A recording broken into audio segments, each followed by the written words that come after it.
Hello everyone, welcome back. तो देखो अब टॉपिक आता है हाइजेनबर्ग्स अनसर्टेनिटी प्रिंसिपल।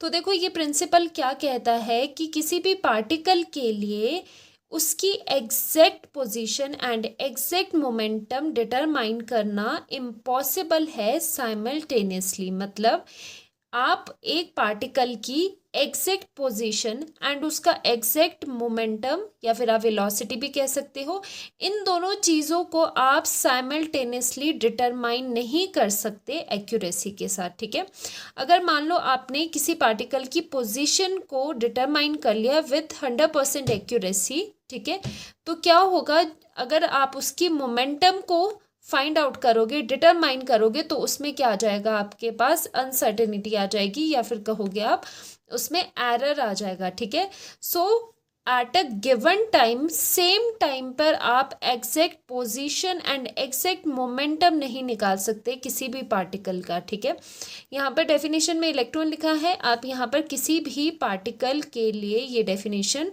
लगा सकते हो कि सो डेफिनेशन क्या स्टेट करती है, it states that it is impossible to determine the exact position and exact momentum या फिर वेलोसिटी ऑफ एन इलेक्ट्रॉन या फिर ऑफ अ पार्टिकल साइमल्टेनियसली मतलब साथ में, कि आपको इस पॉइंट पर इस पार्टिकल की एग्जैक्ट पोजीशन निकालनी है एंड साथ ही आपको उसका एग्जैक्ट मोमेंटम भी निकालना है। ठीक है, eight a given time, same time पर। ठीक है, एक पर्टिकुलर टाइम पे अगर आपको ये दोनों चीज़ें निकालनी है साइमल्टेनियसली तो ये इम्पॉसिबल है, क्योंकि किसी ना किसी में एरर आ जाएगा। अगर आप इसको विद एक्यूरेसी निकालते हो एक चीज़ को, तो दूसरे में क्या आ जाती है, अनसर्टेनिटी, एंड वाइस वर्सा। ठीक है, तो ये है हाइजेनबर्ग अनसर्टेनिटी प्रिंसिपल। एंड जो ये अनसर्टेनिटी है वो क्या है, एक तरह से आप अगर इजी वर्ड्स में समझो तो ये अनसर्टेनिटी है एरर। मतलब आपके पास एरर आएगा ही आएगा, दोनों चीज़ें आप नहीं डिटरमाइन कर सकते साइमल्टेनियसली। ठीक है, तो इसका ये मेन डेफिनेशन है। And this is the consequence of dual behaviour of matter and radiation. ठीक है, जो ये अनसर्टेनिटी प्रिंसिपल आया है हाइजेनबर्ग का, जो कि हाइजेनबर्ग ने दिया था, ठीक है, फिजिसिस्ट थे, जर्मन फिजिसिस्ट थे, उन्होंने ये क्या दिया है, प्रिंसिपल दिया है। और ये किसके, इसका बेस क्या है, इसका बेस है dual behaviour of matter and radiation. ठीक है, उनकी जो भी ये थ्योरी थी, उनकी जो भी मैथमेटिकल कैलकुलेशंस थी, उन्होंने ये चीज़ बेस बना के चले कि जो मैटर एंड रेडिएशन है उसका डुअल बिहेवियर होता है, पार्टिकल बिहेवियर भी होता है एंड वेव बिहेवियर भी होता है। ठीक है, तो ये तो थ्योरेटिकल बात रही। एंड इन्होंने क्या कहा कि इन्होंने ये भी बताया कि जो वो अनसर्टेनिटी होगी उसको मैथमेटिकली फॉर्मूला में भी बता दिया कि अगर अनसर्टेनिटी आएगी तो वो किस हद तक आएगी, कितनी वैल्यू तक, वो कितनी मिनिमम वैल्यू तक अनसर्टेनिटी आने वाली है, वो भी उन्होंने बताया था। तो हम यहाँ पर क्या करते हैं, हम एक्सप्रेशन करते हैं।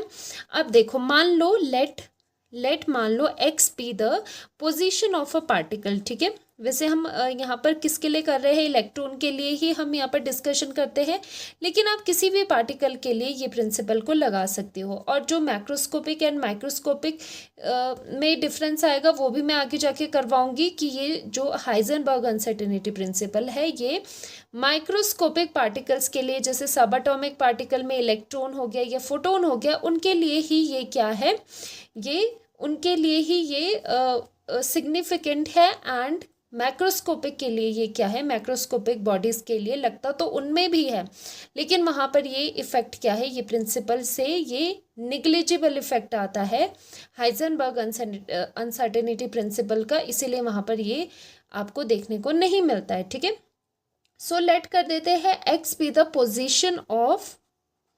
पोजीशन ऑफ इलेक्ट्रॉन की बात करते हैं। ठीक है, एंड साथ ही साथ करते हैं कि जो पी है, ठीक है, जो पी है that is the momentum of electron. ठीक है, मोमेंटम ऑफ इलेक्ट्रॉन आ गया ये वाला। अब क्या आती है, पोजीशन, किसी इलेक्ट्रॉन की पोजीशन एक्स से डिफाइन है। अगर पोजीशन में अनसर्टेनिटी या फिर आप कह सकते हो एरर आएगा तो उसको हम डेल्टा एक्स से डिफाइन करते हैं। This is the uncertainty in position. ठीक है, डेल्टा एक्स कर देते हैं। एंड वैसे ही मोमेंटम के लिए भी डेल्टा पी जो आ जाएगा दैट इज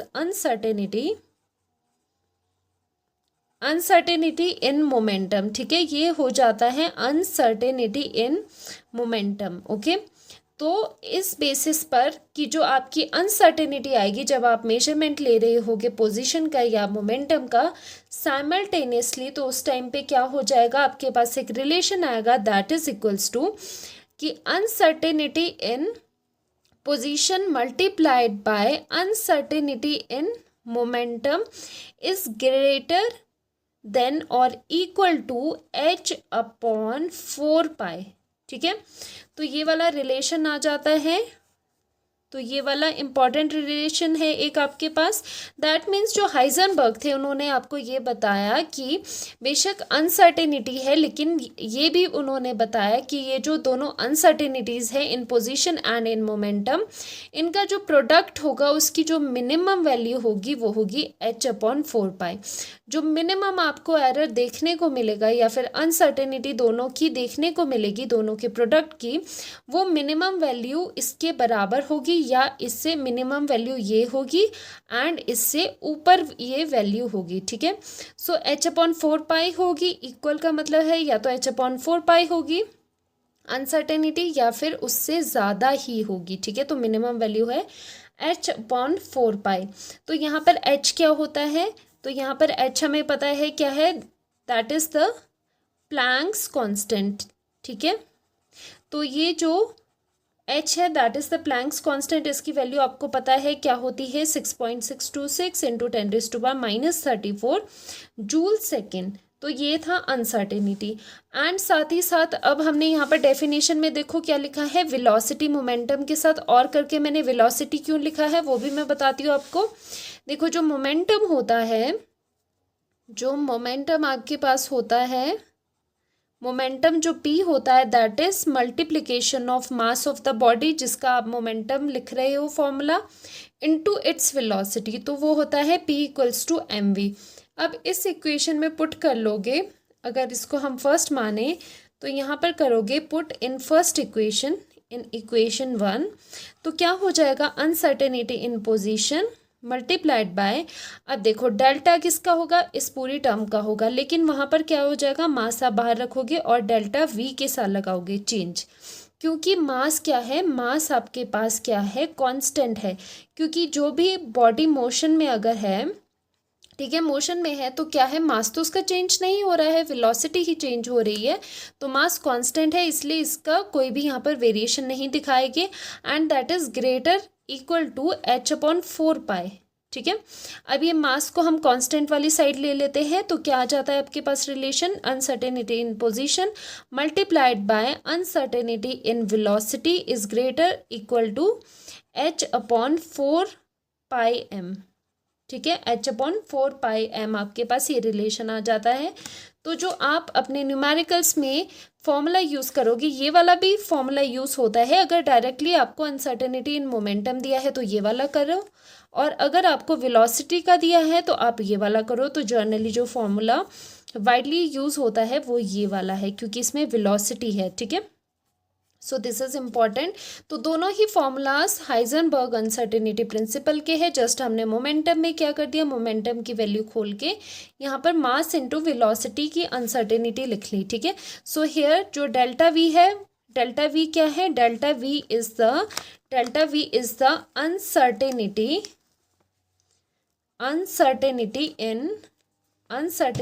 इन वेलोसिटी। ठीक है, वेलोसिटी में कितना एरर आ रहा है मेजरमेंट में, ठीक है, वो है, या फिर मोमेंटम भी आप बोल सकते हो अगर मास से मल्टीप्लाई हो जाए। ठीक है, and m is the mass of the, m क्या है, मास ऑफ पार्टिकल। ठीक है, पार्टिकल या फिर इस केस में क्या है, इलेक्ट्रॉन है, जो भी जिसके साथ भी आप ये हाइजेनबर्ग अनसर्टेनिटी प्रिंसिपल लगा रहे हो, या फिर सब एटॉमिक पार्टिकल जो भी है। ठीक है, तो मेन क्या है, that we can't find exact position and exact momentum of a particle या फिर इलेक्ट्रॉन, अगर इलेक्ट्रॉन की बात करते हो साइमल्टेनियसली। ठीक है, एट अ गिवन टाइम, किसी एक टाइम पर, ठीक है, किसी एक पर्टिकुलर टाइम पे आप किसी भी पार्टिकल की, जैसे ये वाला है, यहाँ पर मान लो इलेक्ट्रॉन है, ठीक है, ये मूव कर रहा है और इसका मास है me, ठीक है। तो आप किसी एक पर्टिकुलर टाइम पे, मान लो कि आप एक पर्टिकुलर टाइम पे आप उसकी एग्जैक्ट पोजीशन कितनी है, ठीक है, एग्जैक्ट उसकी पोजीशन क्या होगी उस टाइम पर, एंड सेम टाइम पर उसका जो एग्जैक्ट वेलोसिटी या फिर एग्जैक्ट मोमेंटम कितना होगा, आप साथ में साइमल्टेनियसली उसको नहीं निकाल सकते, ठीक है। आप उसको साइमल्टेनियसली बिल्कुल भी नहीं निकाल सकते, क्योंकि अगर मान लो कि आपने किसी तरह से एग्जैक्ट पोजीशन बता दी कि ठीक है eight a given time electron आपका यहाँ पर पहुँच जाए, ठीक है, तो आप क्या कर पाओगे, एग्जैक्ट पोजीशन तो आपने बता दी, लेकिन इन डूइंग सो क्या हो जाएगा, आपको जो एरर आएगा वो आपके पास मोमेंटम में आ जाएगा। तो एग्जैक्टली आप दोनों की पोजीशन साइमल्टेनियसली नहीं निकाल सकते। तो यही था हाइजेनबर्ग अनसर्टेनिटी प्रिंसिपल, ठीक है। अब आपको आपके माइंड में एक क्वेश्चन होगा, ठीक है, हाइजेनबर्ग अनसर्टेनिटी प्रिंसिपल हमें पता चल गया कि हम पोजीशन, किसी भी पार्टिकल की पोजीशन एंड उसकी मोमेंटम या फिर उसकी वेलोसिटी भी बोल सकते हैं, उसे हम साइमल्टेनियसली नहीं निकाल सकते, ठीक है। पर ऐसा क्यों होता है? अगर आपको इस वाई का आंसर जानना है तो हम यहाँ पर वाई का आंसर भी आपको मैं बता देती हूँ कि ऐसे क्यों होता है कि हम साइमल्टेनियसली, सो यहाँ पर आपके पास क्या है, वाई का आंसर मैं दे रही हूँ, ठीक है, कि ये अनसर्टेनिटी क्यों आती है, क्यों हम साइमल्टेनियसली दोनों चीज़ों को हम नहीं निकाल पाते हैं, ठीक है। तो देखो बात करते हैं, पहले हम बात करते हैं माइक्रोस्कोपिक पार्टिकल्स से, ठीक है, माइक्रोस्कोपिक पार्टिकल्स से बात करते हैं, जिसमें electron, photon and subatomic particles आ गए, ठीक है। तो देखो two major position of an object आपको क्या करना पड़ेगा, जैसे इलेक्ट्रॉन की बात कर लेते हैं, ठीक है, तो आपको पहले पोजीशन निकालना है, ठीक है, to find position of electron आपको क्या करना पड़ेगा, उसको पहले उस पर आपको क्या करना पड़ेगा, लाइट स्ट्राइक करवानी पड़ेगी, ठीक है।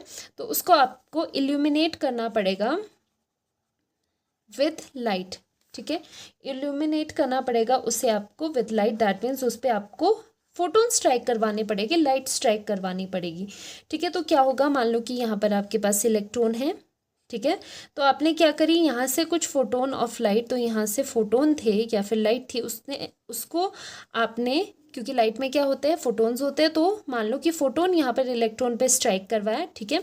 अब ये क्या हो जाएगा, स्ट्राइक करने के बाद जो फोटोन आपके यहाँ पर इंस्ट्रूमेंट में आएगा, जो आपका यहाँ पर मेजरिंग डिवाइस है, ठीक है, वहाँ पर जो ये रिफ्लेक्ट होके फोटोन आ जाते हैं, तो वो वहाँ से आप इस इलेक्ट्रॉन की एग्जैक्ट पोजीशन पता कर सकते हो, ठीक है।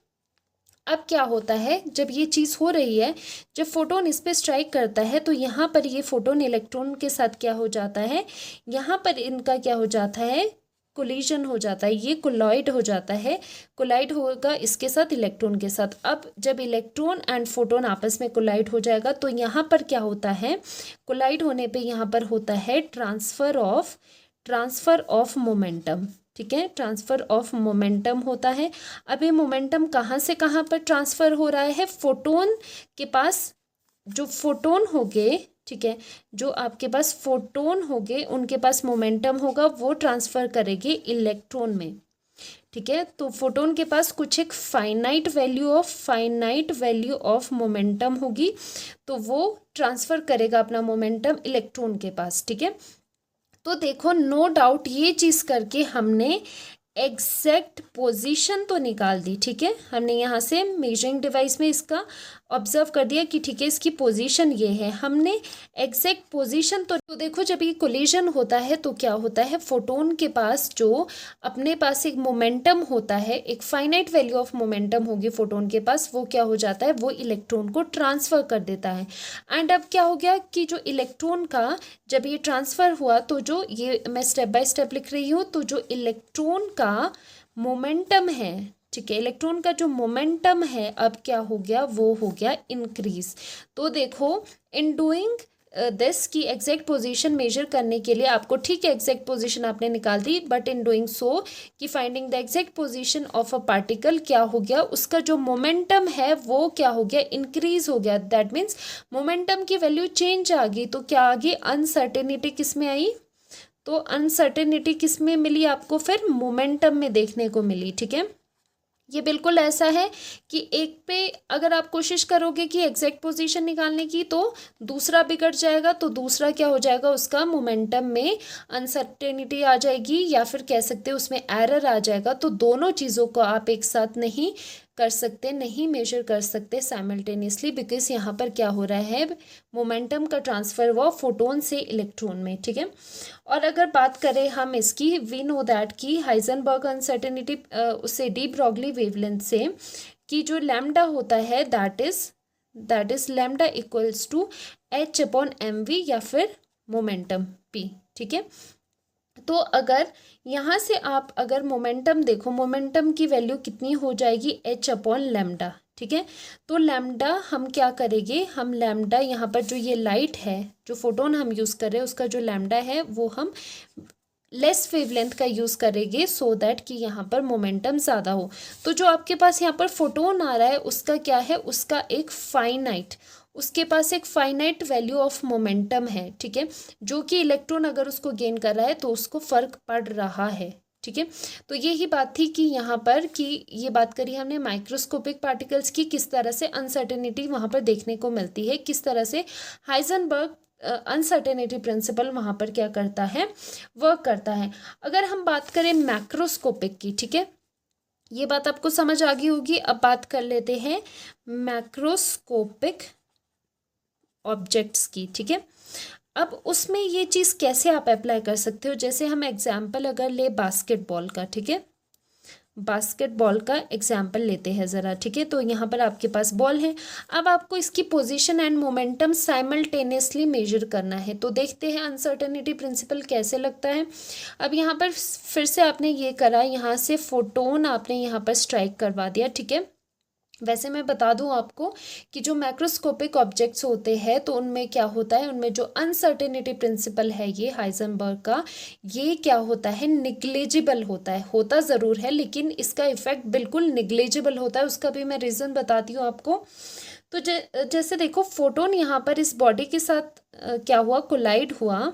ठीक है, तो यहाँ पर ये कोलाइड हुआ, तो उस वजह से क्या हो गया, ट्रांसफ़र ऑफ, वही चीज़ होगी, transfer of momentum.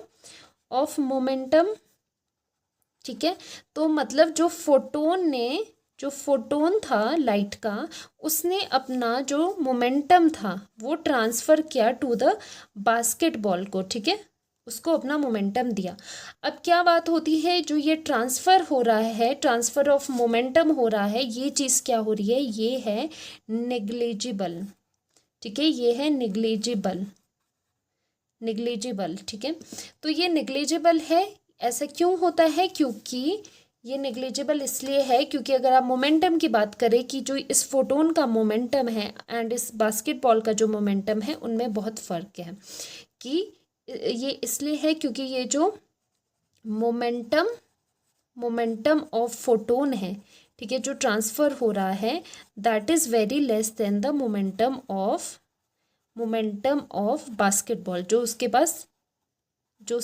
Pass actually है। और ये मोमेंटम ऐसे क्यों होता है, because we know that momentum का क्या होता है, momentum equals to mass into velocity होता है। तो वो डिपेंड करता है मास ऑफ द बॉडी पे। तो अगर आप फोटोन देखो तो फोटोन का मास है, मास ऑफ जो फोटोन है आपके पास, ठीक है, मास ऑफ फोटोन जो होता है that is very less than the mass of basketball या फिर कोई और macroscopic object, mass of basketball. तो इस वजह से क्या है, जो ये मोमेंटम का जो ट्रांसफ़र हो रहा है तो ये क्या है, ये बिल्कुल निग्लिजिबल है। ठीक है, जैसे इस तरह से कर सकते हो आप, जैसे आपने ओशियन में एक बकेट पानी डाल दिया, उसी तरह का है, बहुत ही कम वैल्यू है। तो ये जो कोलिजन से यहाँ पर ट्रांसफ़र होगा मोमेंटम का वो निग्लिजिबल होगा। इसीलिए जो मैक्रोस्कोपिक ऑब्जेक्ट्स है उसमें क्या है, उसमें जो आपके पास हाइजेनबर्ग अनसर्टेनिटी प्रिंसिपल है वो क्या है, इसमें निग्लिजिबल है। ठीक है, निग्लिजिबल होता है, लेकिन क्या है, बहुत ही आपको बिल्कुल ही निग्लिजिबल लेवल पे ये ऑब्जर्व होता है। ठीक है, इसीलिए वहाँ पर क्या करते हैं आप, ये हाइजेनबर्ग अनसर्टेनिटी प्रिंसिपल को निग्लिजिबल मानते हैं। तो देखो, हाइजेनबर्ग अनसर्टेनिटी प्रिंसिपल लग रहा है, लेकिन डिपेंड करता है आप किसके साथ डील करते हो। लेकिन जो ये जो माइक्रोस्कोपिक पार्टिकल्स होते हैं, इनके केस में जो ये HUP है, हाइजेनबर्ग अनसर्टेनिटी प्रिंसिपल है, ये क्या होता है, ये इनके केस में सिग्निफिकेंट है। ठीक है, सिग्निफिकेंट है, एंड वो क्या है, मेजर कर सकते हो आप इसको और इजीली इसको डिफरेंशिएट कर सकते हो। ठीक है, मतलब आप देख सकते हो इसमें, क्योंकि यहाँ पर जो चेंज है, जो ट्रांसफ़र है मोमेंटम का, वो क्या है, वो एक सिग्निफिकेंट वैल्यू का है, क्योंकि वैसे ही इलेक्ट्रॉन का जो अपना मोमेंटम होगा एंड फोटोन का मोमेंटम है, उनमें ज़्यादा कुछ डिफरेंस नहीं है। इसीलिए जब फोटोन भी अपना मोमेंटम इलेक्ट्रॉन को ट्रांसफ़र करता है, तो क्या हो जाता है, इलेक्ट्रॉन पर फ़र्क पड़ता है उस वैल्यू का, और वो अपना मोमेंटम बढ़ा देता है, जिसकी वजह से यहाँ पर मोमेंटम में चेंज आपको देखने को मिलता है। तो पोजीशन को एग्जैक्टली मेजर करने के चक्कर में हम क्या कर देते हैं, मोमेंटम को क्या कर देते हैं, हिला देते हैं, मोमेंटम हमारा बिगड़ जाता है। इसीलिए कहा गया है by the Heisenberg uncertainty principle कि it is impossible to determine exact position and exact momentum of a particle simultaneously. ठीक है, तो आई होप आपको समझ आ गया है कि हाइजेनबर्ग अनसर्टेनिटी प्रिंसिपल क्या होता है। तो इस लेक्चर में यही था, एंड नेक्स्ट लेक्चर में हम करने वाले हैं quantum mechanical model of atom. ठीक है, उसके हम पॉइंट्स करेंगे और डिटेल में मैं आपको क्वांटम मैकेनिकल मॉडल करवाने वाली हूँ। ठीक है, तो इस वीडियो को यहीं पर एंड करती हूँ, एंड अच्छे से पढ़ाई कीजिए। मिलते हैं नेक्स्ट वीडियो में, बाय बाय, सी यू।